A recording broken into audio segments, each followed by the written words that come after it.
The history of jobs is simple. Early hunter-gatherers hunted and gathered, receiving their compensation in the form of food so they could survive.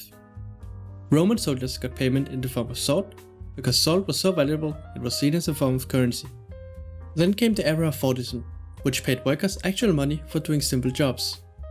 What all these have in common is that some sort of physical payment was paid for physical labor. The most important part of work was to make something with your hands. But with the shift to a service economy, a new challenger emerged. Something beyond just physical labor. Pretend you're a fly on the wall in a restaurant. In idle, you quietly observe the waitstaff and the kitchen staff going about their daily chores. Both have relatively simple tasks to perform. The cooks cut, boil and garnish, while the waiters serve, clean and take payment. So how come the waiter walks away with a fat check of $500 in tips, whereas the cooks make the minimum wage of $13 per hour? Beyond just the physical labor, emerges another kind of labor called emotional labor. Sociologist Hochschild describes it as people actively shaping their feelings in accordance with the societal norms and feeling rules. In a restaurant context, this means managing your emotions during interactions with customers to conform to the requirements of the job, and includes either inducing or suppressing certain feelings in order to make the customer satisfied, which in turn will allow the employer to succeed. This includes Barbara, Shirley, Francis and the rest of the Sunday church crowd rolling into the brunch selection after listening to a 2-hour-long sermon telling you to be kind to others, just for them to verbally salt you because the egg in their Eggs Benedict is not runny enough. Then, instead of a tip, you receive a pamphlet describing how Jesus can save you from sin. All you want to do is to scream and yell and tell them how horrible they are, but the employer's feeling rules require that you keep your professional composure and smile. Hochschild calls this surface acting, and it can create a deep emotive dissonance inside you and even cause the worker to become alienated from an aspect of the self that is used to do the work.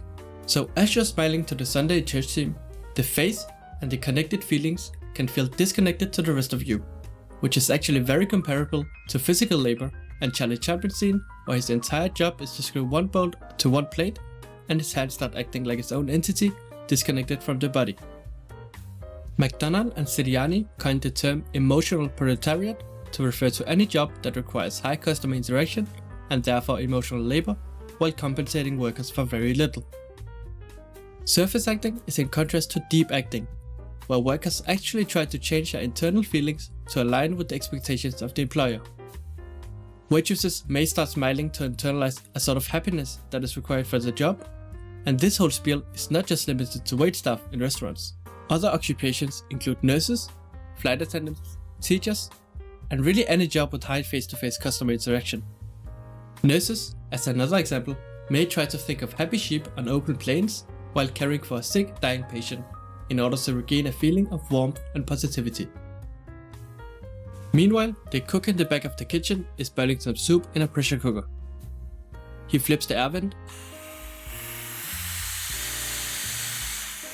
because if not, it would have exploded. He knows the importance of letting off steam. The same applies for service workers. To let off steam, workers often find themselves in resistance to the customers, and this can manifest in many different ways. In 2018, Plessis coined the term decaf resistance, which refers to the act of Starbucks baristas making caffeine-free coffees to customers that were extra cranky to them. This is a hidden form of micro-resistance, something that no one will find out. It's mainly due to Starbucks' just say yes policy, which states that no matter how wrong the customer is, the worker just has to say yes and comply.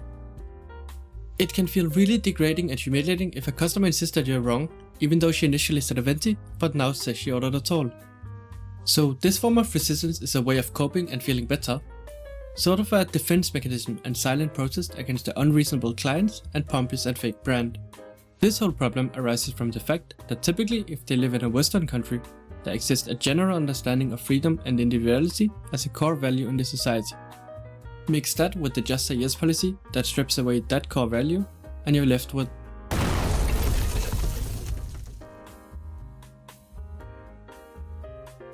So just remember, emotional labor in the emotional proletariat requires emotional self-regulation, which creates emotive dissonance, which creates emotional exhaustion, which results into being sad.